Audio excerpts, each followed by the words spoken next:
Assalomu alaykum va rahmatullohi va barakatuh. Muhtaram aziz jamoatul muslimin, hurmatli otaxonlar, aka-ukalar, sizlarni bugun yana sog'-omon ko'rib turganligimdan Allohga shukronalar aytaman. Alloh azza va jalla hammalarimizni salomat qilsin, iymonimizni salomat qilsin.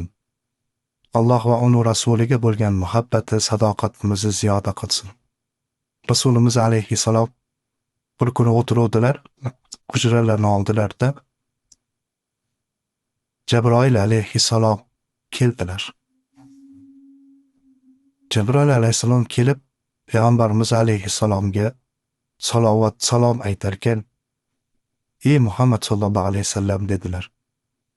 "Alloh sizga salom aytadi.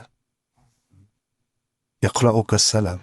Va hozir uyingizda turgan Xadija bint Xuvaylidga ham mana nomimdan salom ayting. Va Xadija bint Xuvaylidga ham Alloh salom aytadi. Azizlar, bir tasavvuringizga keltirib ko'ring bu narsani. Alloh azza va jalla salom aytib yuborishligi.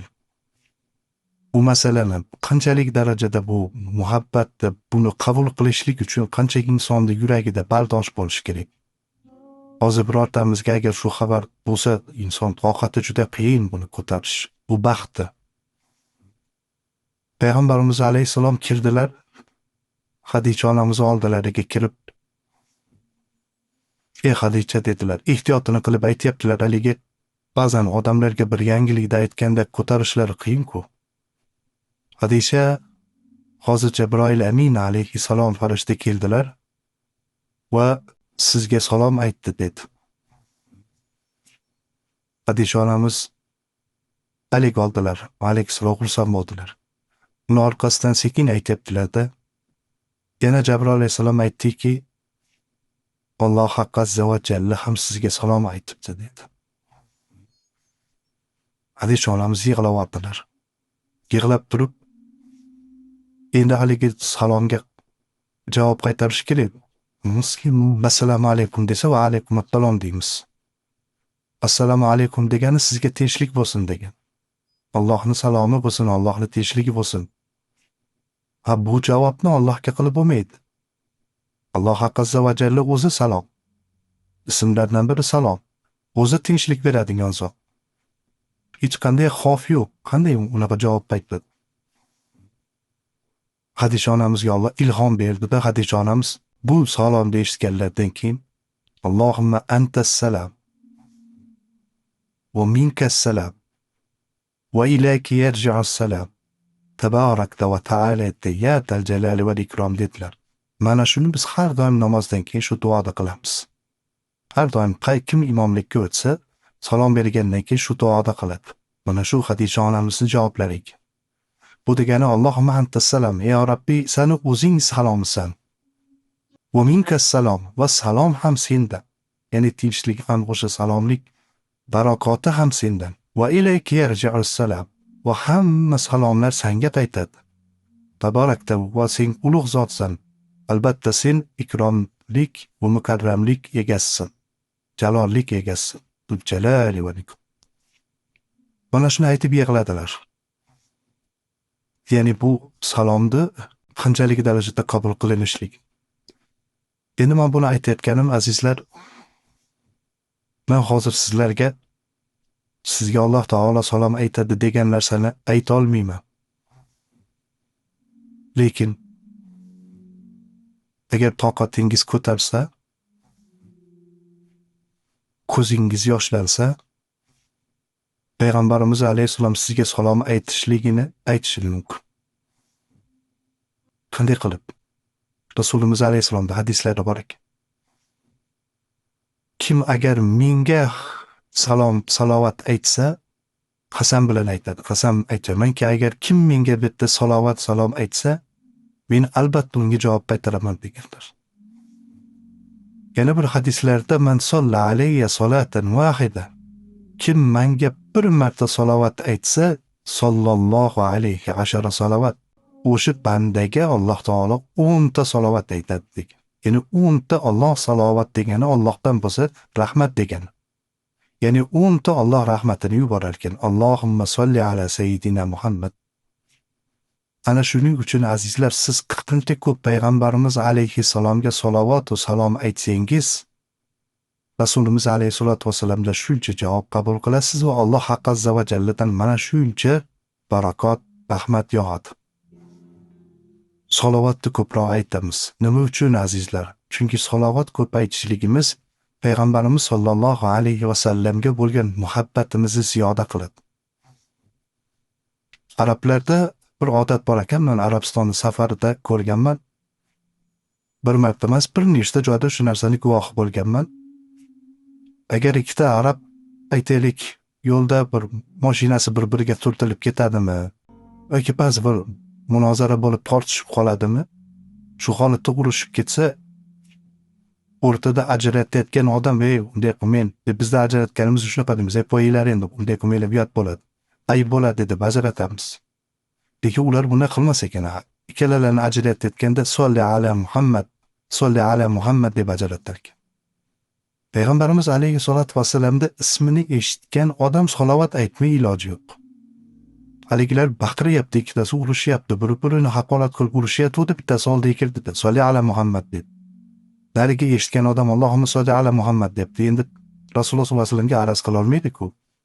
Ismlarini eshitishiga Allohumma solli ala deb aytishiga odamda jahli tushar ekan azizlar. Qarang salovat. Shuning uchun bizi xalqimizda buni maqol qilib o'tgan ishga salovat deydi.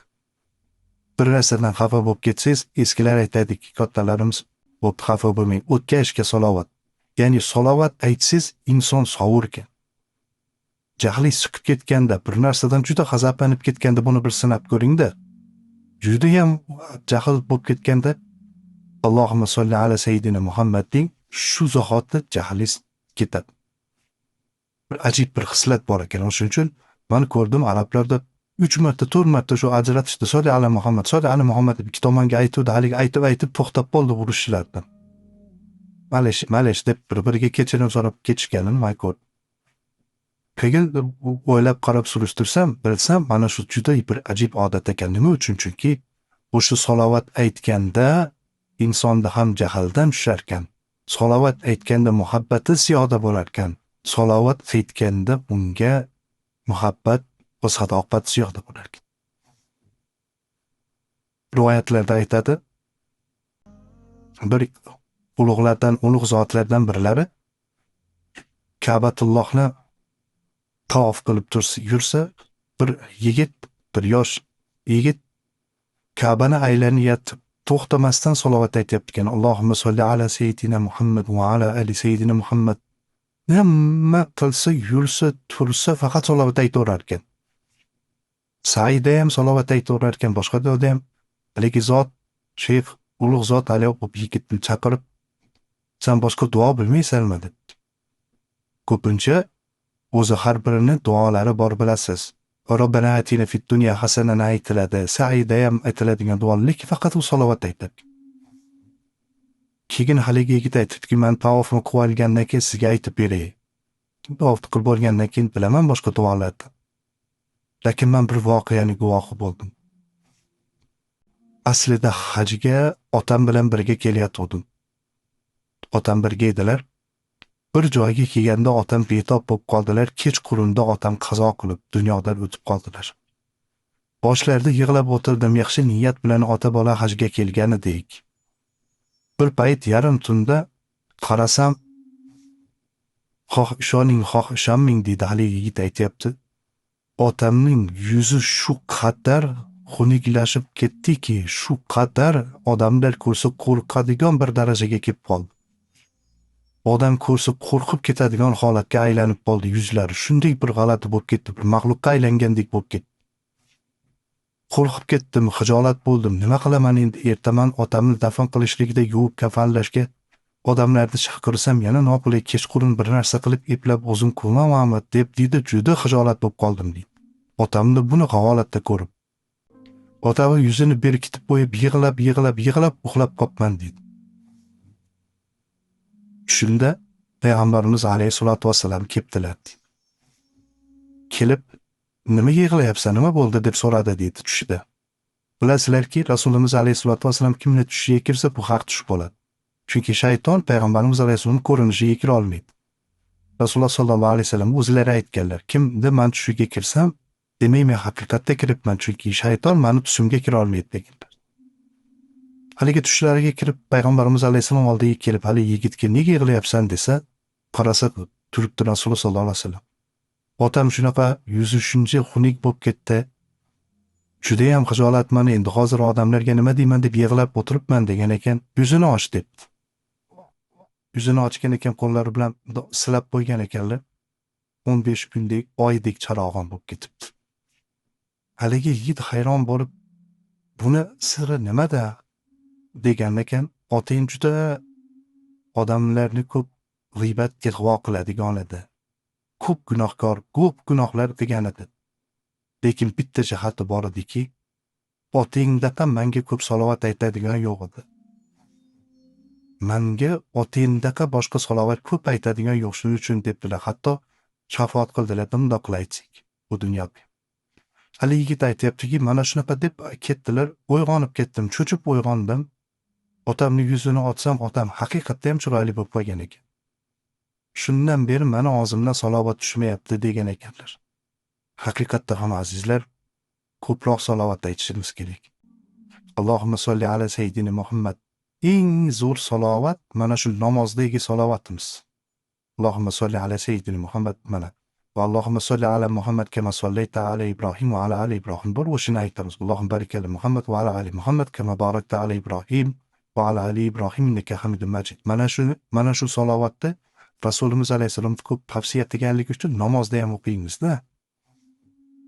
Ko'p aytaverish kerak. Salovatni ko'p aytishimiz kerak va mana shu salovat aytishlik bilan payg'ambarimiz sollallohu alayhi va sallamga bo'lgan muhabbatimizni ziyoda qilishimiz kerak. Muhabbat azizlar, iymonimizni komilligini bir belgisi. Bu zarur narsa, chunki payg'ambarimiz alayhi salatu vasallam la yu'minu ahadukum hatta akuna ahabba ilayhi min walidihi va waladihi va min jami'in nas deganlar. Sizlar mana ota-onangizdan ham ko'ra, shirindan shakar farzandlaringizdan ham ko'ra, butun insoniyatdan ko'ra ko'proq suymas ekansiz, iymoningiz mukammal bo'lmaydi deganlar. Shunaqa darajada sevish kerak. Payg'ambarimiz alayhi salatu vasallamga oddiygina muhabbat qilib bo'lmaydi. Muhabbat degani nima degani? U zotni ko'rsatmasiga muvofiq hayot kechirish degan. Agarki biz payg'ambarimiz alayhi salomni aytganidaqa yashaydigan bo'lsak, u zotni ko'rsatmasidaqa yashayapman deydigan bo'lsak, bugungi kunda birortamizni darvozamizda qulib bo'lmaslik kerak edi azizlar. Birortamizda bir-birimizga sha'nimizga g'iybat ig'vo bo'lmaslik kerak edi. Birortamiz bitta katta yoshlik odamga behurmatlik qilmasligimiz kerak edi. Chunki Rasulimiz alayhisalom hamma narsaga aytib qo'ydilar. Faqatgina afsuski biz tilimizda sevaman deb qo'yishligimiz uchun biz ko'p muammolarga duchor bo'lyapmiz. Aytganlarini hayotga tatbiq qilishni o'rganishimiz kerak. Ana o'shanda biz haqiqiy muhabbat qilgan bo'lamiz. Shunday ekan azizlar, u zotga salovatni ko'paytiraylik. Ko'p salovat aytaylik. Muhabbatimiz ziyoda bo'lsin. Va o'sha muhabbatimizga yarasha amal qilaylik azizlar. Hayotimizni u zotni ko'rsatmasiga muvofiq qilaylikki, shafoatlariga loyiq bo'laylik. Bismillahirrohmanirrohim. Alhamdulillahi robbil alamin. Vassalatu vassalamu ala rasulina Muhammad va ala alihi va ashabihi ajma'in. Amma ba'd. Assalomu alaykum va rahmatullohi va barakatuh. Aziz jamoat, muhtaram otaxonlar, oquqalar, yana siz bilan bizni bugungi kechaga muvofiq qilgan Allohga shukronalar aytamiz. Bizlarga bugunlik hayotni ato qilgan Alloh subhanahu va taologa shukronalar aytamiz. Ilohim bugungi qilgan ibodatlarimiz qabul, gunohlarimiz mag'fur bo'lsin. Avval bir narsani so'ramoqchiman. Kimni hozirgi kunda otasi hayot bo'lsa bir qo'llarini ko'tarsinlar. Alhamdulillah. Shuncha baxtli odam bor ekan. Hozir otasi yo'qlar qo'lini ko'tarsin degani xijolat bo'ldi. Lekin men bugun qo'llarini ko'tarib otasi bormi deb so'raganlarimga aytmoqchiman. Azizlar, otaning haqqi, otaning mehri onanikidan kam emas. Buni ota bo'lganda bilasiz ekan. Bolangiz bemor bo'lganda sezasiz ekan. Bolalaringiz ochlikdan bir oz qiynalganda otangizni eslaysiz ekan. Ota bo'lishlik og'ir mashaqqat ekanini inson ota bo'lganda biladi. Bu yerda o'tirgan otalar o'tiribsiz.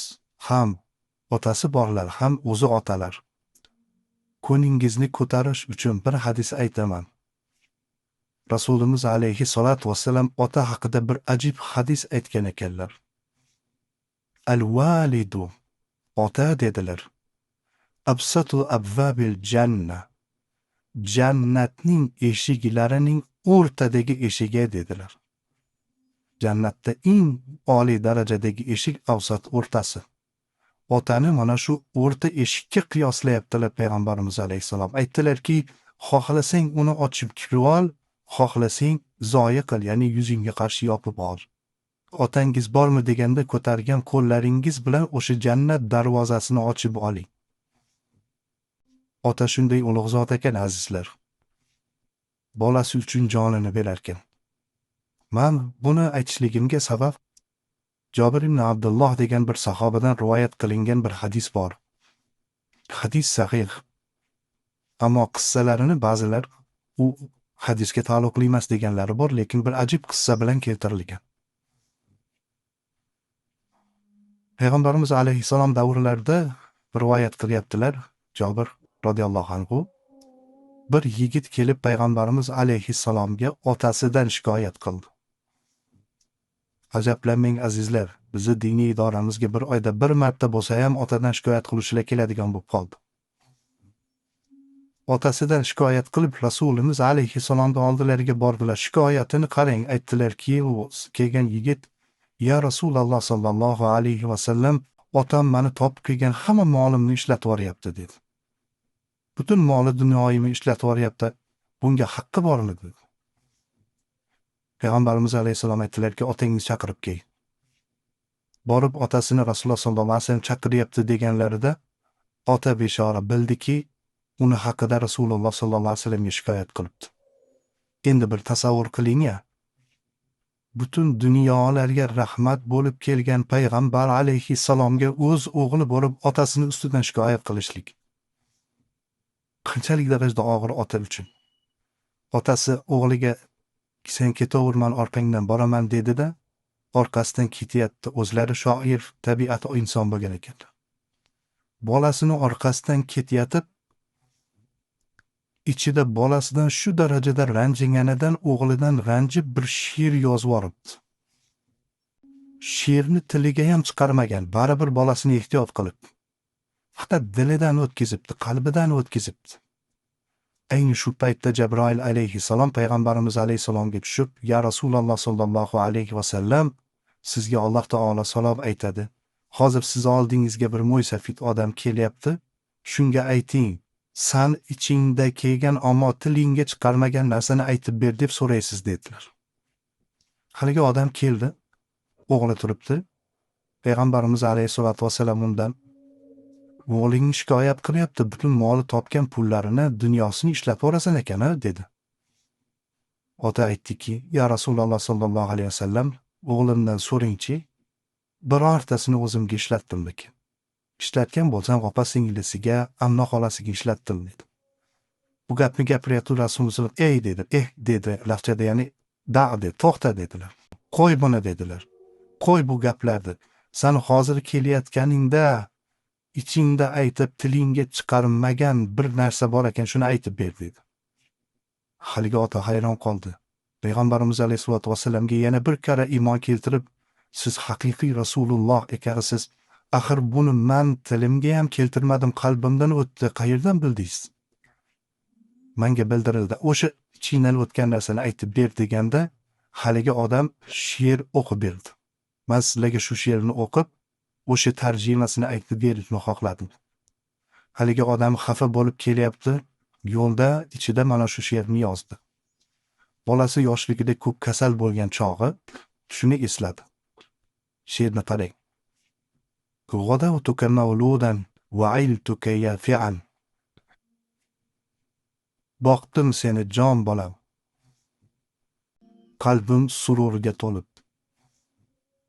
Quvonchga to'ldi olam, ulg'ayding yigit bo'lib. Bo'ldim kechalar bedor, senga yetganda alam. Tanda qolmadi mador, yetdi ko'klarga nolam. Go'yo edim men bemor, boshga yog'ilib toshlar. Qalbimga to'ldi ozor, ko'zdan to'kildi yoshlar. Firoq meni qo'rqitdi, chang solib senga o'lim. Dardlar meni yiqitdi, ming titroq tutdi qo'lim. O'sting bo'lib alp o'g'lon, kamolga yetib asta. So'zlaringdan yurak qon, bo'ldim-ku bolam xasta. Qilding menga qo'pollik, qalbimga berib ozor. Ko'zlarimga boqding tik, mahzunlik bo'ldi hazor. Otamanmi, o'g'ilmi, bo'lib qoldim men hayron. G'amga to'ldirding dilni, yurakni qilib vayron. Aqli yo'q, nodon deding, shuni sendan ko'rganim. Kuchsiz bir ojiz deding, ustimdan kuldi g'anim. Netay menga dilbandsan, qilgum senga yaxshilik. Axir menga farzandsan, yuz burmayman dushmandek. Mana shu she'rni o'qib berdilar. Payg'ambarimiz alayhisalom yig'ladilar. Haligi yigitni bir shundoq ushladida Rasulimiz alayhisalom anta va maluka li abik dedi. Mana shu hadis sahih hadis azizlar. Anta va maluka li abik. Sen ham moli dunyoing ham otang uchun dedi. Otayniki, seni ham moli dunyoing ham dedi. Hamma narsang otang uchun, shuni bilib qo'y dedi. Bizi hamma borligimiz ota uchun azizlar. Yoshlar o'tiribsiz. Sizni boqishlik uchun otangiz ne kuylarga tushganini yana aytaman, ota bo'lib bir bolangizni boqqanda bilasiz. Ota g'animat ekan azizlar. Otalarimiz o'tib ketdi qanchalar. Qanchasi o'tib ketdi. Hozir topolmayapti. Qancha davlati bor insonlar bor. Qancha puli dunyosi bor. Yig'lab yuribdilar otasini topolmasdan suratiga qarab. Ammo bugun otasi borlar qachon otani oxirgi marta ziyorat qilganini unutdilar. Azizlar, ona qalbi musaffo. Ona ajib. Ona yaxshi ko'rishini bildiradi bolasiga. O'padi, peshonasidan silaydi, erkalatadi. Ammo otamiz ekanda biz ba'zan qahri qattiqqa o'xshab turar ekan-u, ammo lekin onadan kam yaxshi ko'rmas ekan. Yaqinda bir ota keldi.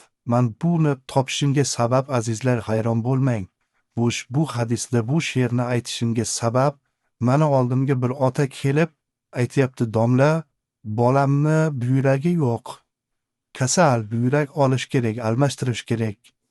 Donorga pulim yo'q. Men o'zimni bermoqchiman buyragimni. Ammo doktorlar siz jarrohlikdan chiqmaysiz. O'g'lingizga buyrakni olib beramiz, ammo siz turmaysiz deyapti. Kasalingiz og'ir, o'zingiz ko'tara olmaysiz amaliyot. Lekin men roziman. O'g'lim yashasinda men buyragimni o'g'limga bersam, sizni oldingizga kelganim men o'z joniga qasd qilgan bo'lib qolmaymanmi u dunyoda deyapti, o'limni o'ylamayapti azizlar. Allohning huzurida gunohkor bo'lib qolmaymanmi? Ammo aslo o'limdan qo'rqmayman. Mana shu bolam yashasin, men beray mana shu buyragimni. Ammo qiyomatda men o'zini o'ldirganlardan bo'lib qo'yim. Men yig'ladim azizlar, javob topolmadim. Men aytdim, o'zini o'zi o'ldirgan bo'lib qoladi desam, bolasi turibdi. Yo'q deya olishdi ham, ha deyishdi ham bilmadim. Faqat yig'lab haqqiga duo qildimda, balkim yoshroq boshqasini toping, o'zingizni ehtiyot qiling degan gapdan uyog'iga o'ta olmadim. O'sha kundan beri ichimda shu g'alayon yuribdi. Nahot otalar shunchalik bo'ladi. Shunchalik bo'ladi ota bolasi uchun jonini ham beradi degani shular ekanda. Ammo afsuski hozir ko'p yoshlar mana shu g'animat otani qadriga yetmayapti. Ish bilan ovora bo'lib ziyoratidan ham uzoqlashib qolyapmiz. Ayniqsa boshqa viloyatda yashaydi, boshqa joylarda yashaydi. Telefon qilib, "A bolam yaxshimisan?" deb qo'yganidan keyin bilingki, otangiz o'sha kuni uxlamaydi. Uxlamaydi sizni sog'inib. Ukam o'tiribdi yonlarida, akam o'tiribdi deysiz. Lekin har gulning hidi bor. Ota hamma bolasini sog'inadi. Boring birodar otangizni oldiga. Yuzlariga qarang. Ajin tushgan. Sochlariga qarang, oq oralangan. Ertaga u dunyoda otamiz biz uchun o'zini fido qilganligini aytganda xijolat bo'lib qolmaylik. Bizni boqamiz deb shuncha holatga keldi deb. Shuning uchun hozir g'animat azizlarim. Biz topolmayapmiz otamizni. İçimizde otasi o'tganlar o'tiribdi yig'lab. Hozir bo'lganda edi qo'llarini o'pardim deyapti. Yuzlarini silab qo'yar edim. Otam meni deb qaddi bukilgan edi. Otam meni deb sochlari oqargan edi. Men o'zim endi ota bo'lib buni bilyapman deb o'tiribmiz azizlarim. Bugun otasi hayotlar. Bugun uyida jannat darvozasi borlar. U darvozadan kiring. Kirib oling u darvozadan. Ertaga topolmay qolasiz. Alloh azza va jalla o'tgan otalarimizni rahmat qilsin. Hayot bo'lib turganlarni salomat qilsin. Bugun bu yerda qancha darvozalar turibdi ekan jannat darvozalari. Azizlarim, siz otalar hammalaringiz jannatning o'rta darvozasisiz. Mana shu maqomga rozi bo'lib ota bo'ldingiz. Farzandlaringiz bu darvozani ochib kirib olsin. Dunyoda eng katta baxt ya Rabbi, otani qo'lini ushlab Ka'ba oldida duosini olish. Eng katta baxtki, otani yelkasida ko'tarib yurib taof qildirish. Alloh bugun otam bor deb qo'lini ko'targan mana shu qo'llar Ka'bada otasini ushlasin. Bugun otam bor deb xursand bo'lgan mana shu yigitlarimiz Arofatda otalari duosini olsin. Bugun otam bo'lganda xizmat qilardim degan azizlarimiz Arofatda otamizni haqqiga duo qilish nasib qilsin. Farzandlarimiz bizni rozi qiladigan farzandlardan bo'lsin. Allohumma ya Rabbi, yassir va la tu'assir va tammim bil khayr ya Rabbil alamin. Innaka ala kulli shay'in qodir va bi ijabati da'vatina jadir bi rahmatika ya arhamar rahimin. Allohu akbar. Bismillahirrohmanirrohim. Alhamdulillahi rabbil alamin. Wassalatu wassalamu ala rasulina Muhammad wa ala alihi wa ashabihi ajma'in. Amma ba'd. Assalomu alaykum va rahmatullohi va barakatuh. Muhtaram aziz jamoatul muslimin, hurmatli otaxonlar, ukalar. Alloh subhanahu va taologa hamd va sanolarimiz bo'lsin. Alloh azza va jalla siz va bizlarni bugun namoz o'qib yana birga duo qilishlik baxtiga musharraf qilib turibdi. Albatta qo'limizdan kelganicha vaqtimiz bo'lganda sizlar bilan suhbat qilib turibmiz. Kamchiliklarni Alloh o'zi kechirsin. Kamchiliklarni Allohning o'zi to'ldirsin. Albatta bu aytilayotgan, gapirilayotgan suhbatlarni yaxshiligi, yutug'i bu shariatdan, kamchiligi bizdan bo'ladi. Alloh o'zi hammamizni kechirsin, hidoyatga solsin. Imom Termiziy, Imom Muslim hadislarda rivoyat qilgan bir hadis bor. Imom Termiziyda ham keladi, Sahih Muslimda ham keladi. Abu Hurayra radhiyallohu anhudan yoki Anas radhiyallohu anhu va g'ayruhu va ulardan boshqalardan ham rivoyat qilingan bir hadis bor. Aytadilarki, Rasululloh sallallohu alayhi va sallam kunlardan bir kun mana shu siz azizlar o'tirgani kabi sahobalar o'tirgan edi. Rasululloh alayhisalom mana bunday minbarga chiqayotdilar. Sa'id al-minbar deydilar. Minbarga chiqdilarda birinchisiga chiqqandan keyin to'xtab qoldilarda. Thumma qala amin. Keyin amin dedilar. Keyin yana ikkinchisiga chiqdilar. Yana to'xtadilar, yana amin dedilar. Va uchinchisiga chiqdilar. Thumma qala amin. Thumma stawa va jalasa. Keyin o'girildilar va o'tirdilar. Uchinchi marta yana amin dedilar. Sahoba ikromlar payg'ambarimiz alayhissalomni har bir harakatlarini kuzatardilar. Agar qachon ular uchun doimiy qilinmagan bir ish bo'lsa, savol berardilar. Ko'rdilarki, bu ish avval bo'lmagan.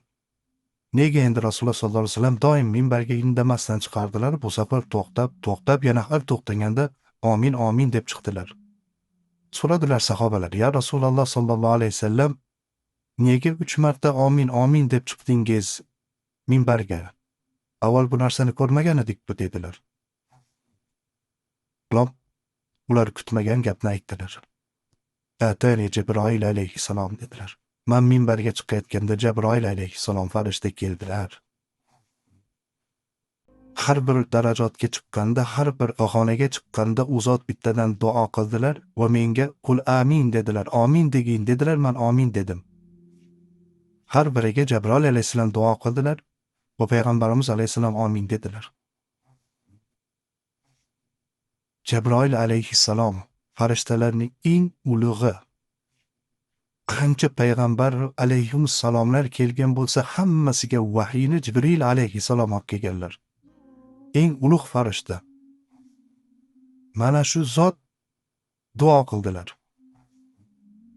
Duolari qabul bo'ladigan, butun olamlarga rahmat bo'lib kelgan zot payg'ambarimiz alayhissalatu vassalam Jibroil alayhissalom duolariga amin dedilar.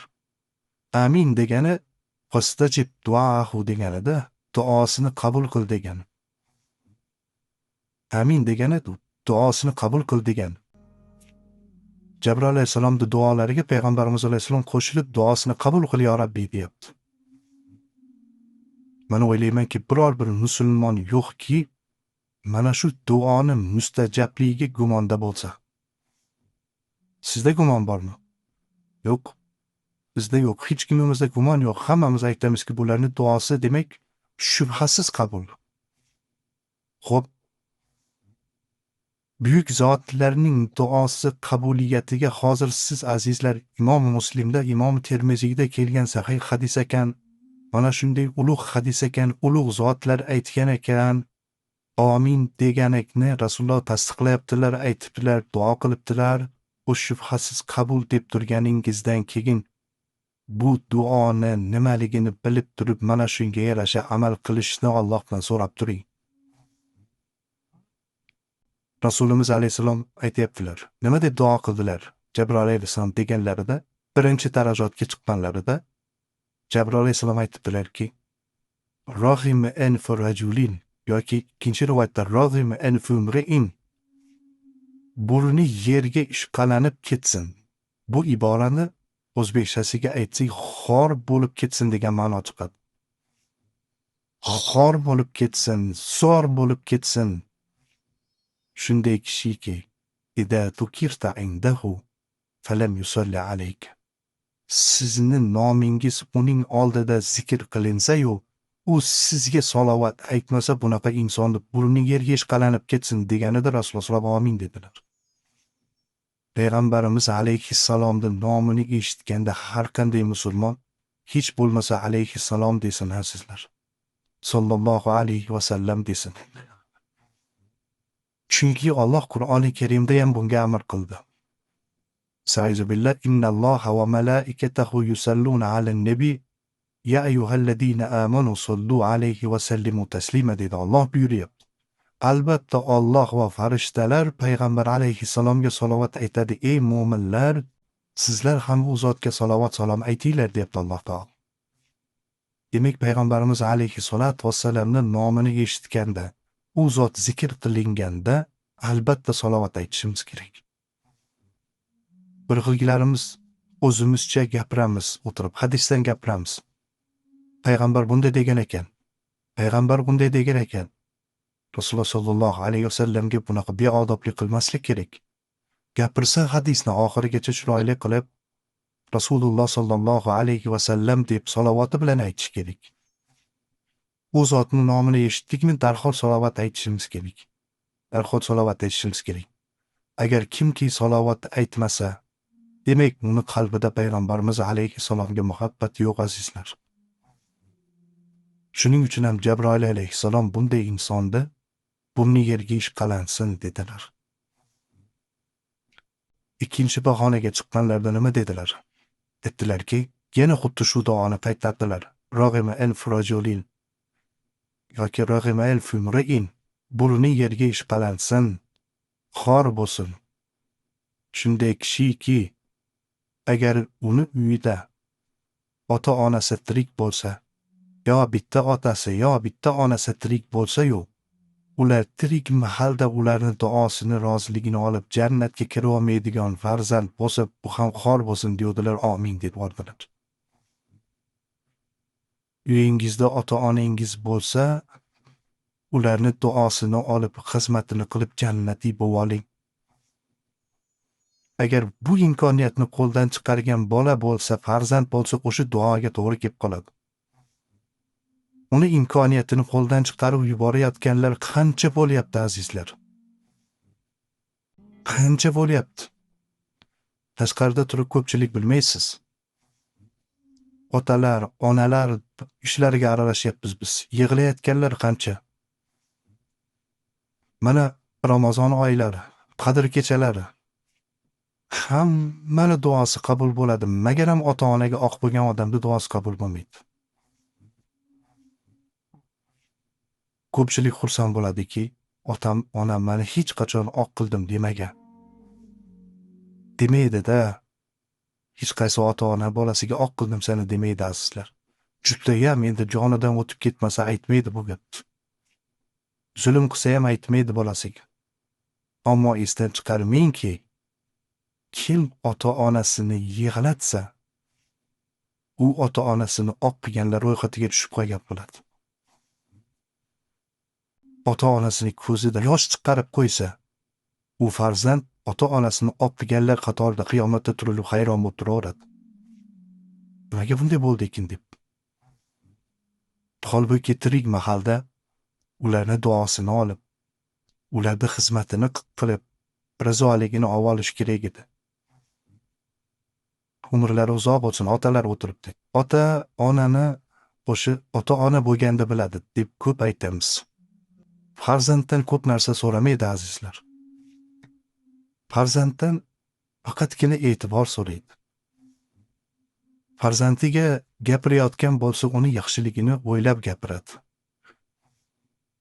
Shuning uchun ota-onchi marta ham duo qilibdilar. Ida daxala Ramazon debdilar. Agar Ramazon oyi kirsa-yu, ushbu oyda jannat eshiklari ochiq, do'zax eshiklari berkilgan bir kunda ham gunohlaridan yuvilib, Ramazondan gunohlardan pok holatda chiqib olmaydigan kimsa bo'lsa, bu ham xor bo'lsin deganida amin dedi. Demak, Ramazon oyini inson Allohning bergan imkoniyati deb qabul qilish kerak. Alloh gunohlarni kechirishni va'da qilyapti. Tavbalarni qabul qilishlikni va'da qilyapti. Jannatning eshigini ochib qo'ydi, do'zaxni berkitib qo'ydi, shaytonni kishanlab qo'ydi. Mana shu kunda menda g'aflatda bo'lib, ichib ma'siyat qilib yurganlar qancha bo'ladi? Ramazonda qancha bunaqa gunoh. Qani o'shnaqa bo'lib yursak, Ramazon oyida ham gunoh, fujur, fisq qilib yursak, Alloh saqlasin. Ilohim bunday yurmaylik, ibodatda bo'laylik. Mabodo shunaqa gunohlar bilan yuradigan bo'lsa, haligi duoda chekirib qoladi. Bu duo endi o'zingizlar guvoh bo'ldinglar, ikki buyuk zotning duosi. Shuning uchun bu duodan o'zimizni ehtiyot qilishlik uchun o'sha duoda aytilingan narsani qilma deganini, qilmaslik qil deganiga intilish kerak. Rasulimiz alayhisalom mana shu gapni aytganiga necha asr bo'ldi, ana sahobalardan bizga qadar yetib kelyapti. Biz doim buni qayta-qayta eslatyapmiz azizlar. Hammamiz bu dunyoga omonatmiz. Siz azizlar bugun suhbatimizda o'tirgan barchalaringiz Rasulimiz alayhisalomning bir hadislariga amal qilib o'tiribsiz. Payg'ambarimiz alayhisalom bir kuni suhbat qilyotgandilar mana shunday qilib. 3 ta birodar do'st kelib qoldi. Bu hadis. Voqea bu bo'lgan. Birlari aytdilarki, Rasululloh sollallohu alayhi vasallam suhbat qilayotganini ko'rib, suhbat bo'lyapti ekan dedi, doim yurib ichkariga harakat qilishga, yaqinroqqa borishga harakat qildi. Ikkinchisi aytdiki, o'zining ichida, "Yo'q, hozir men odamlar orasida o'tsam, bularni hammasini tashvishga qo'yaman" dedi-da, bir chekada o'tirdi. Uchinchisi qaradida, indamasdan burilib chiqib ketib ketdi. Rasulimiz alayhissalom suhbat qilib bo'lganlaridan keyin aytdilarki, hammasi turayotganda to'xtanglar dedilar. Jabroil alayhissalom bu xabarni olib kel dedi, Alloh bildirdi-da. 3 ta do'st bor ekan dedilar. Haligilarda aytyapti. 3 ta do'st uchalasi ilm suhbatiga kelibdilar. O'zlari suhbatni yaxshiroq eshitdi deb yaqinlashibdi, Alloh ham unga yaqinlashdi. Biri odam Allohning suhbatidan odamlarni chalg'itishdan hayo qilibdi, Alloh uni gunohini yozishdan hayo qildi. Ammo uchinchisi yuz o'girib ketibdi, Alloh ham undan yuz o'girdi dedilar. Shuning uchun siz azizlar bugun mana o'tirib, ham yaqin bo'lib, ham hayo qilib o'tirgan orqada ko'rdik. Ham muhabbat, ham sadoqat bilan o'tiribmiz. Inshaalloh Alloh azza va jalla mana shu savobiga doxil bo'laylik. Allohumma ahsin aqibatana fil umuri kulliha va ajirna min xizyi dunya va azabil axirah. ربنا آتنا في الدنيا حسنة وفي الآخرة حسنة وقنا عذاب النار وصلى الله تعالى على خير خلق محمد وعلى آله وصحبه أجمعين بسم الله الرحمن الرحيم الحمد لله رب العالمين والصلاة والسلام على رسولنا محمد وعلى آله وأصحابه أجمعين أما بعد Assalomu alaykum va rahmatullohi va barakatuh. Muhtaram aziz jamoatul muslimin, hurmatli otaxonlar va ko'kalar, din qardoshlarimiz, Alloh azza va jalla ibodatlarimizni o'zi husni qabul qilsin. Alloh azza va jalla duolarimizni mustajab qilsin. Qilayotgan barcha ibodatlarimiz Allohning dargohida qabul bo'lsin, beriyo bo'lsin. Erta qiyomatda u qilgan ibodatlarimiz kitobimizda yozilgan holatda topilmoqligini nasib qilsin. Azizlar, bizlar Alloh azza va jalla bergan bir ajib bir ne'mat bilan bir-birlarimizga munosabatimizda mehribonlik ko'rsatamiz, rahm shafqat qilamiz. Alloh azza va jalla o'zini rahmati bilan butun bandalariga rahmatdan ulush yuborib, insonlarni va hayvonot olamini qalbiga o'z rahmatidan ma'lum bir ulushlarni, qismlarni bergan. Mana shu Allohning bergan rahmati tufayli yovvoyi hayvon ham o'z bolasini yeb qo'ymaydi. Ezib olmaydi, ehtiyotini qiladi. Bizlar ham bir-birimizga mehr oqibatli bo'lishligimiz, ota-ona munosabati, farzandlar munosabati, aka-ukalar orasidagi, musulmonlar, mo'min birodarlar orasidagi hamma mehr oqibatlar, yaxshiliklar, siyla rahmlar hammasi mana shu Alloh azza va jallaning bizga bergan ulug' bir rahmati, hissiyoti bilan bo'ladi. Lekin qarangki azizlar, hozir aytsamki, shu yerda o'tirgan biror bir musulmon o'g'lonini dan so'rasam, onangiz judayam bir qiyin ahvolda qolib qolsa, aytaylik, ko'pchilikning ichida sarsonu sarkardon bo'lib ketyapti, o'tga qarab ketyapti, azobga qarab ketyapti, onangizni olib borib kimdir yoqib yubormoqchi, yoki otangizni shunaqa holatga qo'ymoqchi, yoki farzandingizni sudrab olib borib kimdir jazolamoqchi. Shuni ko'rsa, siz indamasdan o'tib kela olasizmi desam, birorta inson ha deb ayta olmaydi. Yo'q deydi, himoya qilaman. Onam uchun jonim fido bo'lsin. Otam uchun jonim fido bo'lsin deymiz. Lekin bir kun bor ekan, qochamiz ekan azizlar. Hozirgina qor ekan o'qib bergan oyat-i karimada mana shu ma'no. Sura Abasani oxirigi oyatlardan o'qidilar qor ekan. Qiyomat qoyim bo'lganda deyaptilar. Vaqtiki soha, ya'ni ovoz qiyomatni, odamlarni qiyomatda qabrdan turgizadigan ikkinchi ovoz cholinganda, suvur cholinganda odamlar qabrdan chiqadi. Mahshar maydonini tushuntiryapti Alloh Qur'onda. Yawma yafirrul mar'u min akhihi va ummihi va abihi va sahibatihi va bani. nomma-nom Alloh azza va jalla aytyapti. Bu kun qiyomat qoyim bo'lgan kuni odamlar quyidagi insonlardan qochadi deyapti. Qochadi, oldiga borishlikdan qochib ketadi. Xohlamaydi ko'rishni. Min axihi birinchi keltiryapti aka-uka birodaridan. Eng birinchi qochadigan. Ummihi onasidan. Va abihi otasidan. Va sohibatihi xotinidan. Va banihi va bola chaqasidan. Likulli imrin minhum sha'nu yughni. U kunda hamma o'zi bilan o'zi ovora bo'lib qoladi. Qiyomat dahshati shunday ekanki, u kuni azizlar hech kimga yordam bera olmay qolar ekan. Yordam berishga harakat yo'lda tursin qochar ekan. Tafsirda mufassir ulamolar mana shu oyatni tafsirda keltiradilarki, nima uchun Alloh taolo birinchi aka-ukani qo'ydi, birodarni qo'ydi. Min axihi deyapti, holbuki gapini ona edi. Min ummihi deb boshlash kerak edi. Odamlar qochadi onasidan, otasidan, lekin birinchi bo'lib akachilik, aka-ukachilik. O'zi aka-ukachilik tug'ishgan aka-ukachilik bor. Dindagi aka-ukachiligimiz bor. Diniy aka-ukachilik hammasidan ustun turadi o'zi. Birodarligimiz mana shu bizni din nuqtai nazaridan birodar bo'lishligimiz. Lekin Alloh taolo aytayapti Qur'onda, min axihi, mana shu aka-ukalar bir-biridan qochadi. Nega birinchi bo'lib bundan qochadi? Nima uchun qochadi o'zi aslida? Nega qochadi? Tanimaydi demayapti, e'tibor berayotgan bo'lsangiz. Qochadi deyapti. Nega? Bir-birimizdan haqqimizni so'rab qolishlikdan qochamiz ekan. Mana shunda meni haqqi bo'lib qolgan bo'lsa, bugun meni haqqimni so'rab qolmasin kelib. Haqqi bo'lsa mendan qistab qolmasin. Nima uchun? Chunki u dunyoda endi pul bilan haq ado qilinmaydi-da. Savobidan oladi. Kelib mendan esingizdami bir paytlar meni sizda haqqim bor edi, bermagansiz. Bering endi o'shini birodar deb turib oladi Allohning huzurida.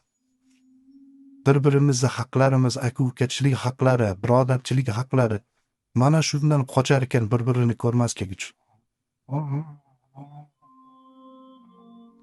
Ana bundan keyin onasidan qochar ekan azizlar. Onangizdan qochib qolasiz ekan. Payg'ambarimiz alayhisalomdan bir hadis keltiradilarki, bir kuni Rasululloh sollallohu alayhi vasallam uyga kirsalar, Oysha onamiz yig'lab o'tirgan ekanlar. Oysha onamizdan so'radilarki, "Nima yo'qki ya Oysha? Seni nima yig'latdi ya Oysha?" dedilar Payg'ambarimiz alayhisalom. "Nega yig'layapsan?" dedilar. "Zakarfun nar" dedilar. Do'zaxni o'ylab, qiyomatni o'ylab yig'layapman dedilar. Rasululloh sollallohu alayhi va sallamni jufti haloli bo'lgan,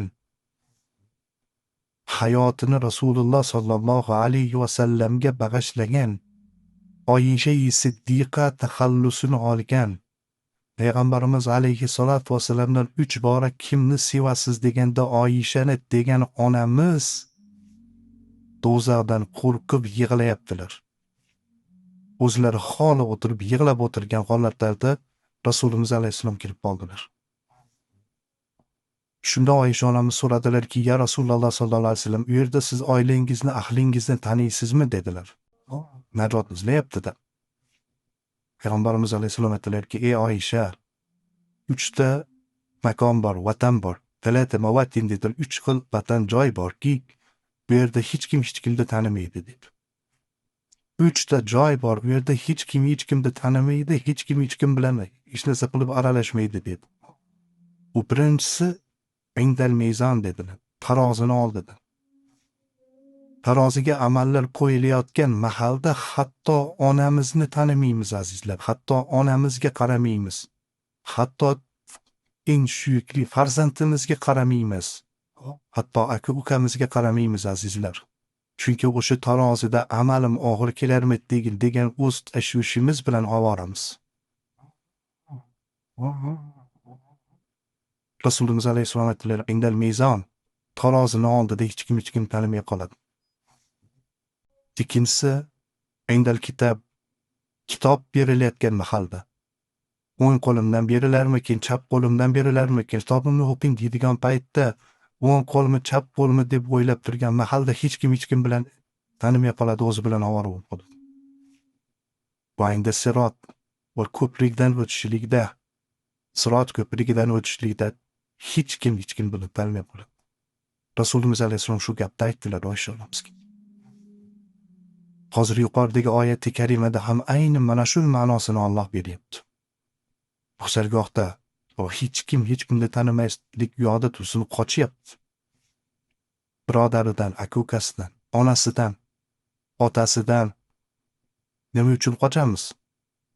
Chunki ota-onamiz bizdan so'rab qolar ekan, bolam, men senga ota bo'lib, ona bo'lib, qancha xizmatingni qilganman.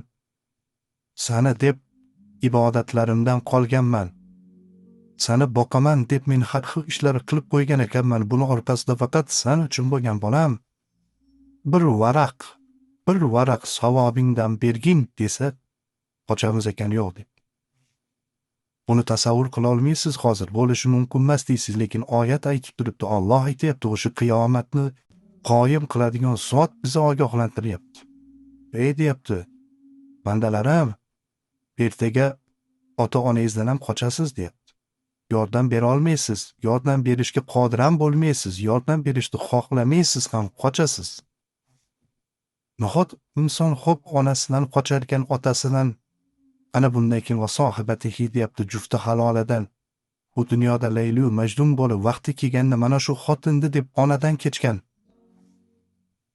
Vaqti kelganda mana shu xotindi deb onasiga qaytargan. Vaqti kelganda mana shu xotindi deb hamma narsadan kechgan edi. Endi qiyomatda mana shu xotindan qochar ekan, xotin undan qochar ekan.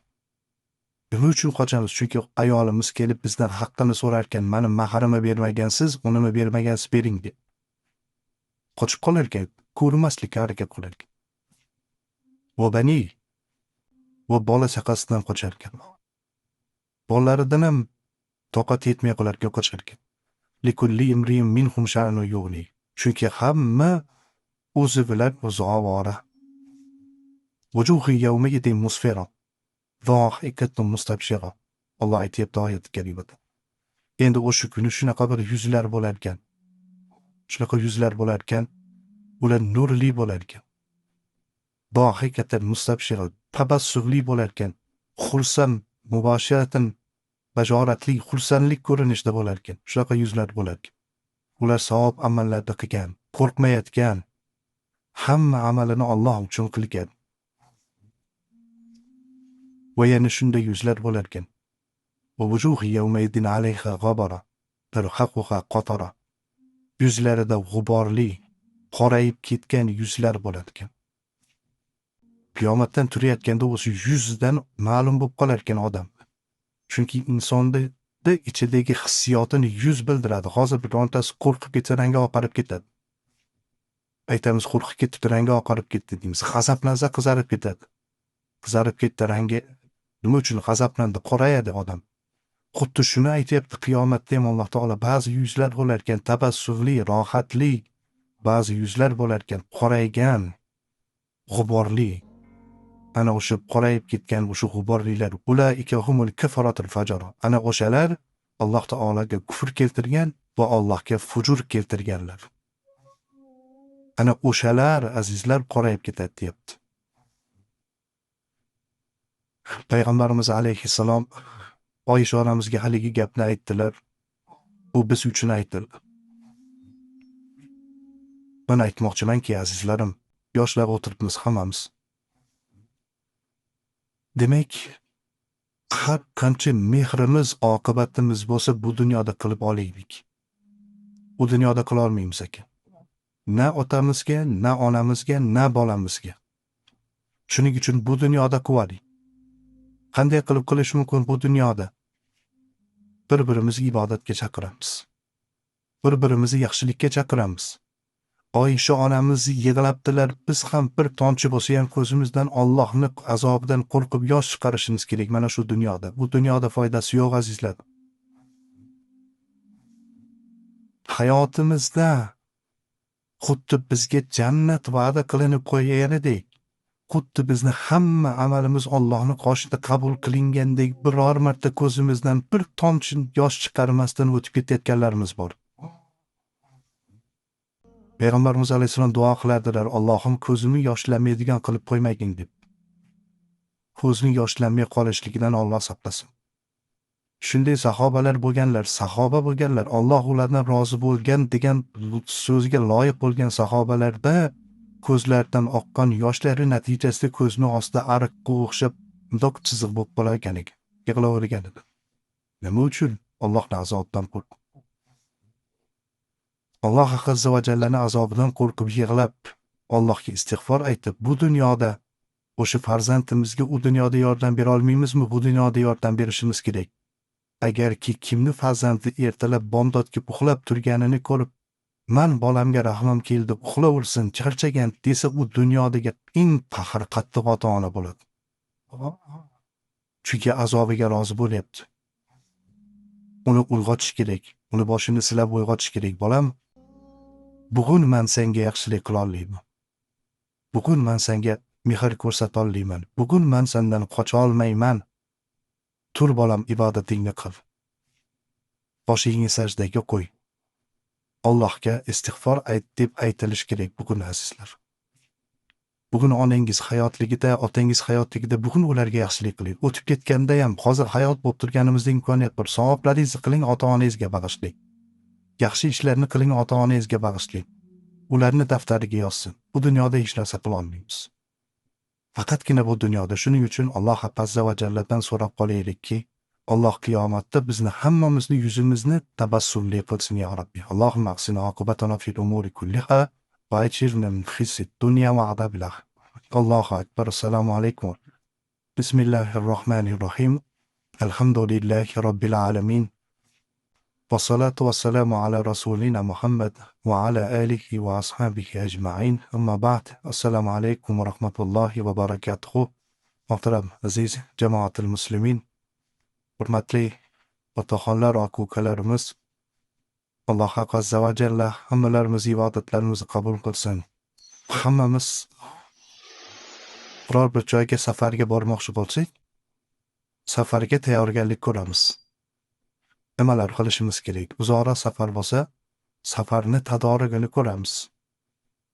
Uchoqda uchmoqchi bo'lsak, uni qachon uchishini olamiz, biletini olamiz, uchadigan joyimizni, boradigan joyimizdagi mehmonxonamizni, kim bizni kutib olishi, qanday holatda bo'lishi, hammasini reja qilamiz.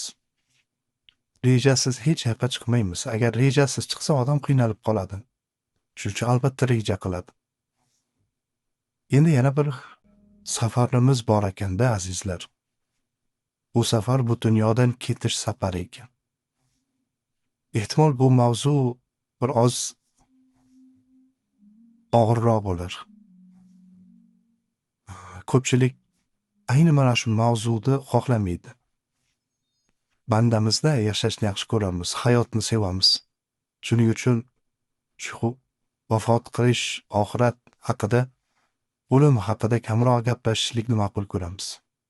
Biror joyda shu mavzuda gap bo'lsa, yaxshi gaplardan gaplashaylik deb qo'yamiz. Boshqa mavzuga o'tib ketamiz. Lekin aslida bu yaxshi gap azizlar. Hozirgi aytganimdek, safar tadorrugi, biz hammamiz bu darvozadan kirib narigi darvozadan chiqib ketishlik uchun navbat kutib turibmiz-da. Navbatimiz qachon keladi Allohning o'zi biladi. Men bu mavzuni ko'tarishimga sabab hozir ehtimol ichimizda o'tirgandir bir birodarimiz oldingizga kirib yuzma-yuz gapirgani xijolat bo'ldim deb telefonimni shogirdlarimizni olib telefon orqali menga chiqdilar. O'tirgan bo'lsangiz, sizni ismingizni ham bilmayman, birodar. Chunki ko'rmadi, ismlarni aytishni ham xohlamadida, yig'lab turib gapirdi. Bir armonini aytdilar. Safardayligimda onam olamdan o'tib qoldi domla. Qay ahvolda ketdilar ekan, qanday bo'ldi ekan? Nima qilsam soviyman, nima qilsam ko'nglim tinchiydi. Endi telefonda uzoq gapirib ko'nglingizni tinchitishni imkoniyatini qila olmadim. Qolaversa, men uzr so'rayman, birodar. Sizda har doim namozingizda bo'lyapman deb menga aytdingiz. Men juda ham shoshilib turganligim uchun gapni cho'zmadimda, birodar, keyin gaplashaylik, men bir joyga kirib ketyapman, bir tadbirga kirib ketyapman. Qo'yib qo'ydim telefonda. Lekin juda o'zim o'sha ko'nglim bir oz g'ashlanib qoldi. Shu bir inson, bir muxlis, bir mo'min musulmon telefon qiluvdi-yu, shu birodarimizni bir ko'ngliga taskinlik bermadim-da deb 2-3 kundan beri shu qalbimda bir o'tib yuradi-da. Endi insonni qalbi juda nozik bo'lar ekan.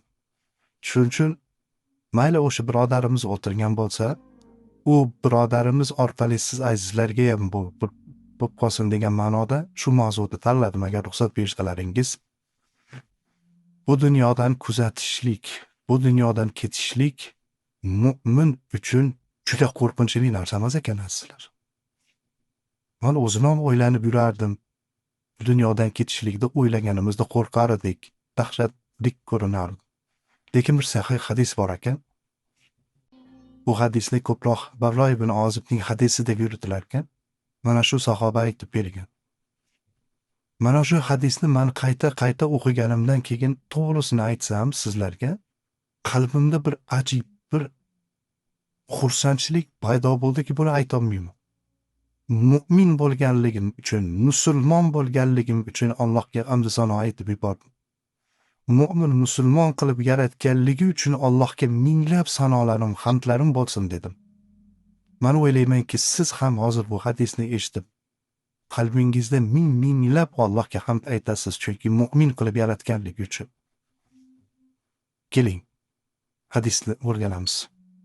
Oddiygina mu'min, oddiygina bir musulmon kimsani oxirat safariga ketishi. Musnadda keltirilibdi. Barro ibn Adib aytyapti radhiyallohu anhu: "Kharajna ma'a Rasulillahi sallallohu alayhi va sallam fi janaza. في جنازة رجل من الأنصار فانتهينا إلى القبر ولم يلحد." Ansorilardan bir kishini janozasiga chiqdik deb aytayapti sahoba Al-Barro ibn Ozib. Payg'ambarimiz alayhissalom bilan bu janozaga chiqdik. Bir ansoriy odamning janozasi edi. Qabrda oldiga borganimizda qabr hali tayyor bo'lmagan ekan, kavlanayotgan ekan. فجلس رسول الله صلى الله عليه وسلم وجلسنا حوله. Rasululloh sallallohu alayhi vasallam kelib o'tirdilar. Kutib qoldi, endi ancha turish kerak, kavlanyapti. Biz ham u zotning atrofiga o'tirdik. Ko'zingiz oldiga keltiryapsizmi voqeani? Rasulimiz alayhissalomda sahobalarning hayotlarini ko'z oldiga keltirib qilish kerak. Tasavvur qiling, Baqiy qabristoni. Chiqdik. Rasulimiz alayhissalom chiqdilar. Qarasa qabr kavlanyapti. Indamasdan o'tirdilar. Butun sahoba atrofida o'tirdik. Aylanma qilib o'tirdik. Ka'anna ala ru'usilat toyr. Biz shunday o'tirar edikki, shunaqa darajada haligi Rasulimiz alayhissalomda oldida odob bilan o'tirardik, go'yoki bizni boshimizga bir qush kelib qo'nib olgan, qimirlasak uchib ketadi deyapti. Shunaqa darajada o'tiribmiz. Bir qush kelib qo'ngan odam kabi o'tiribmiz. Rasulimiz alayhissalatu vassalamning qo'llarida va fiyadihi ud, bir cho'p bor ekan. Shoxcha. Daraxtning bir shoxchasi. Haligi shoxchani olib, ya'ni kutubihi fil ard. Shoxtimdoq qilib, haligi chiziq qilib, chizib o'tiribdik yeriga. Shunaqa odat bo'ladi-ku, qo'limizda cho'p bo'lsa, payg'ambarimiz alayhissalom ham shunaqa qilib, bundoq qilib yerda chizib o'tiribdilar. Tarafa arasahu وقال استعيذوا بالله من عذاب القبر مرتين أو ثلاثا. Keyin Rasulimiz alayhissalatu vassalam haligi cho'pni chizib o'tirib birdan osmonga mundoq qilib qaradilar. Keyin pastga qaradilar. Mana shuni 3 marta qaytardilar yoki so'zi bilan 3 marta aytdilar. Shunday qilib turib istaizu billahi min azabil qabr dedilar. Alloh taolodan qabr azobidan panoh so'ranglar dedilar. 3 marta shu gapni aytdilar dedi. Allohdan qabr azobidan panoh so'ranglar dedilarda, thumma qol. Keyin Rasulimiz alayhissalom mu'min bandani bu dunyodan ketishini gapirib berdilar. O'tiribdilarda, endi kutib qolishdi. Shunda hammada haligi savol uyg'onib turgani tabiiyda, Chunki bir ansoriyni dafn qilyapti, hammani xayolidan o'tyapti, bu nima bo'ldi ekan, qanday ketdi ekan. Ana o'shini endi oddiy bir mu'minda siz bilan bizni safarimiz haqida aytib beryaptilar. Payg'ambarimiz alayhisolatu vasallam aytibdilarki, bir mu'min banda bu dunyodan ketish payti keldi. Dunyodan uzilib, oxirat iqboli yaqinlashdi. Nima bo'ladi azizlar shu paytda? Rasululloh alayhisalom aytibdilar: "Nazala ilayhi malaikatun minas sama. Baydul wujuhi ka'anna wujuhuhum ash-shams." Mu'min banda bu dunyodan ketish paytida hali jon oluvchi farishta kelmasdan turib, Alloh azza va jalla osmondan yuzlari quyosh kabi charaqlagan bir farishtani yuborar ekan. Yana bir hadisda ikki farishta degan, malakayni degan ikki farishta keladi. Yuzi xuddi quyosh kabi. Azizim, jon berayotgan odam bir olim emas. Oddiygina bir mu'min, oddiygina bir musulmon kishi jon beryapti. Oddiygina bir musulmon kishi bu dunyodan ketyapti. Ana o'shinni iltiboti kutishini qarang. O'sha farishta yuzlari charog'on bir quyoshdek keladi. Uning qo'lida jannat kafanligidan bir kafanlik bo'lar ekan. Nurdan bo'lganda u. Haligini ko'tarib kelar ekan. Bu hanut min hanutil janna. Haliga kafanlikka jannatdagi muattar o'simliklarning hitlari bilan muattarlangan hanut bilan. Kafan ham oddiy kafan emasda, nurdan bo'lgan chiroyli kafan hamda unda muattar hitlar turibdi. Hatta yajlisu minhu maddal basar. Haliga bu dunyodan ketayotgan odamda u ko'zi tushadigan joyiga kelib mundoq o'tirar ekan. Biz ko'rmaymiz ekan atrofdagilar. Ba'zan bizda shunaqa holat bo'lganda o'zi bilan o'zi ovora bo'lib qoldi deb qo'yamiz. O'shaqa holatda ishtirok etganlar aytamizki, bu odam hech kim tanimayapti, o'zi bilan o'zi ovora bo'lib qoldi. Bitta nuqtaga qarab o'tiribdi deymiz. Atrofidagilar ko'rmas ekan. O'sha ketayotgan safariga chiqib ketayotgan odam ko'rar ekan. U indamasdan kelib qo'lida haligi nurli muattar kafani bilan o'tirar ekan, yaji'u malakul maut. Ana bundan keyin jon oluvchi farishta kelar ekan. Birodar, savol bergan birodar, sizni onangizni bu dunyodan ketishini aytib beryapman. Inshaalloh. Onam qanday holatda ketdikning deb tashvishlanayotdingiz. Albatta onangiz mu'mina ekanligini, namozxon, ro'zador bo'lganligini aytdingiz. Ana o'sha holat. Jon oluvchi farishta kelar ekan. Hatto yajlisu inda rosihi, hatto kelib boshini oldiga o'tirar ekan. Qarang, judayam mayillik bilan, judayam yumshoqlik bilan ukhriji ayyatuhan nafsul mutmainna. Tinchlangan nafs, chiq endi dedik. Ruhga aytyapti. Tinchlangan ruh, chiq endi. Chiqing endi bu yoqqa. Ukhriji ila mag'firatin minallohi va ridvan. Allohning mag'firati va Allohning rizoligi uchun chiq endi. Murojaatni qarang. Murojaatni qarang azizlar, unga ruhni qabz qilish buyurilgan edi. Lekin shunaqa bir odob bilan o'tirib aytayaptiki, tinchlangan, sokin ruh, sokin nafs, mag'firat uchun, taskinlik uchun, rizo uchun chiq endi. Va takhruju tasilu kama tasilu al-qatra min fayyisiqa. Shunaqa chiqar ekanki, tushuntirsam, bir idish bo'lsa, bir baqlashganimiz bo'lsa. Aytyaptiki, oxirgi tomchi kabi deyapti-da, idishdagi tomchi. Suvini to'kib olgandan keyin bundoq qilib oxirgisini qilib tursiz, eng oxirgi qolgan bir tomchi suv sekin sizilib tushib ketadi. Eng oxirgi tomchi. Xuddi shunaqa deb aytayaptilar. Payg'ambarimiz alayhisolamning gaplarida bu. O'sha idishdan deyapti, tomchi suv qatramda oqib chiqqandaqa chiqar ekan haligi ruh. Sekin chiqib borar ekan juda chiroylilik bilan. Fayaxuduha fida ahadaha lam yad'uha fi yadin tarfat ayn hatta ya'khuduha fayaj'aluha fi dalikal kafan. Haligi ruh chiqishligiga endi nariga qarashda kutib turadi-yu, qo'lidagi kafanlari bilan. Shundoq hech qancha vaqt o'tmasagan darrov olib turib haligi muattar kafanga o'rab olar ekan ruhni. O'sha hanutdan bo'lgan muattar kafanga o'larkan, fayakhruju minha kattoybi nafha misk wujidat ala wajhil ard.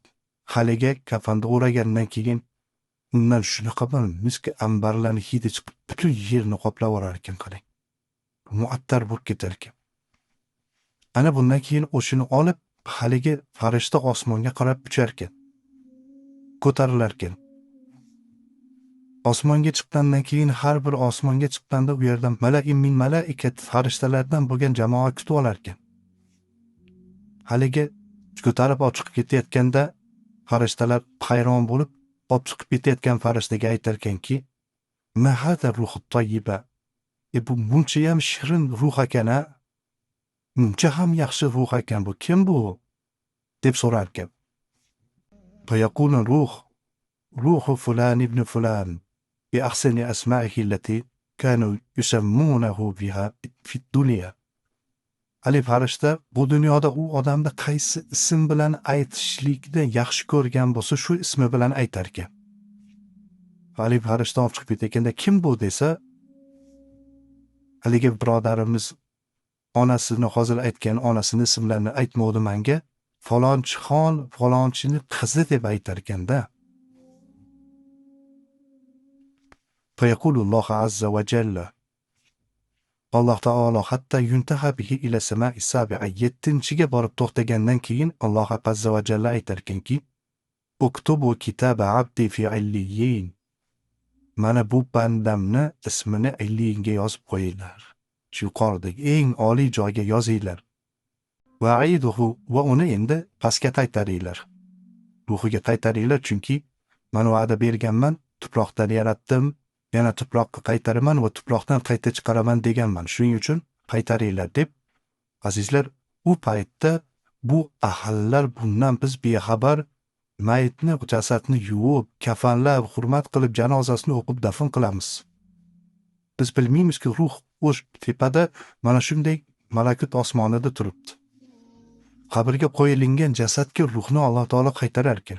Mana shu hadis beta aqida to'g'risida ham borda hujjat o'shuncha. Ana Alloh azza va jalla aytar ekanki, "A'iduhum va minha ukhrijuhum taratan ukhra." Qaytaringlar, men uni boshqatdan chiqaraman. Fatu'adu ruhuhu ila al-ardi va ya'tihi malakan. Ruh yerga qaytarilgandan keyin ana ikkita farishta kelar ekan. Ikkita farishta kelib, ular u haligi ruhini oddiy jasadga o'tkazib, siz bilan bizga mashhur va ma'lum bo'lgan savollar beriladi. Man robbuka? Robbing kim? Robbi Alloh azza va jalla. Robbim Alloh azza va jalla. Yana so'rar ekan, "Ma dinuk? Dining nima?" Fayaqulu dini al-Islam. Mening dinim islom dinidir. Fayaqulan yana so'rar ekanlar ular, "Ma darajul allazi bu'atha fikum?" Mana bu sizlarga yuborilgan kishi kim bo'ladi? Rasulimiz alayhisolatu vasallamning surati, ko'rinishi ko'rsatilar ekan. Mana bu zot haqida nima deysan? Bu zot kim desa, "Huwa Muhammad Rasululloh sallallohu alayhi vasallam" deb javob beramiz ekan inshaalloh. Qayerdan bilding buni desa, "Qara'tu kitaballohi azza va jalla fa amantu bihi va saddaqtuhu" deb aytamiz ekan. Va saddaqtu. Allohning kitoblarini o'qidim, iymon keltirdim va buni tasdiqladim. Osmondan bir nido eshitilar ekanki, mening bandam rost gapiryapti. Uni qabrini kengaytirib qo'yinglar. Jannat liboslarini kiydirib qo'yinglar. Jannatdan darcha ochib qo'yinglar. Shunaqa hurmatli ehtirom. Shu payt bir ajib holat qarang. Bayatihi rajulun hasanul wajhi. Shu payt bir odam kelar ekan, bir kishi kelar ekan, yuzi nihoyatda chiroyli ekan. Qabrga keldi. U ertak emasda azizlar, hadis bu. Haligi mayit oldiga kelar ekanda juda ham chiroyli yuzda kelib, "Senga xursandchilik bashoratini beraman, ya'ni senga jannat bashoratini beraman" desa, Lipanda aytar ekanki, "Men seni tanimayapman, kimsan o'zi? Yuzing juda ham tanish, juda chiroyli" desa, "Tanimayapsanmi meni?" "Yo'q, tanimayapman." men seni qilgan amalingman deyarkan. Qilgan amallarimizni inson ko'rinishida qabrga olib kelib qo'yarkan. Shuning uchun aytamiz ekanda, qabrda munis bo'lsin, ulfat bo'lsin. Qilgan amallari qabrda o'ziga ulfat bo'lsin deb aytamiz, duo qilamiz. Qilgan amallari o'ziga hamroh bo'lsin deb aytamiz, duo qilganimizda. Mana shu bo'larkan. Qilgan hamma yaxshi amallari o'sha odamga oldiga ulfat bo'lib kelar ekan. Ana bu odamga jannat eshiklari ochib qo'yilar ekan. Juda chiroyli, juda go'zallik bo'lar ekan. Haligi odam bu hurmatni ko'rib, haligi bashoratni eshitgandan keyin aytvoramiz ekanki, Robbi aqimis sa'a hatta arji'a ila ahli va mali, ya Robbi, qiyomatni boshlagin deyorar ekan.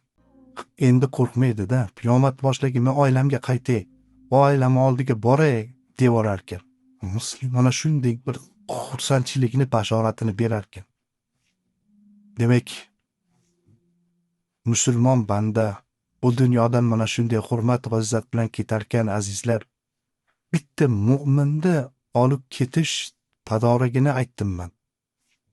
Siz mendan yo'qligimda onam olamdan o'tdi, nima hol bo'ldi ekan degan birodar sizga bo'ldi bu javob. O'tiribman deb aytganidingiz, ehtimol keyin ko'rishib qolarmiz. Onangiz siz bo'lsangiz ham, yo'q bo'lsangiz ham mu'mina bo'lganligi uchun shu hurmatda ketdi. Va shuning bilan bu yerda o'tirgan azizlarimizni kimimiz otamizdan, onamizdan ayrilgan bo'lsak, xuddi shu hurmatda ketdi inshaalloh. Xuddi mana shunday qilib kuzatildi. Va Allohdan so'raymizki, bizni ham Alloh mana shunday hurmat bilan olib ketadigan mu'minlardan qilsin. Allohumma ahsin aqibatana fil umuri kulliha va ajirna min khizyid dunya va azabil oxir bi rahmatika ya arhamar rohimin. Allohu akbar. Assalomu alaykum va rahmatullohi va barakatuh.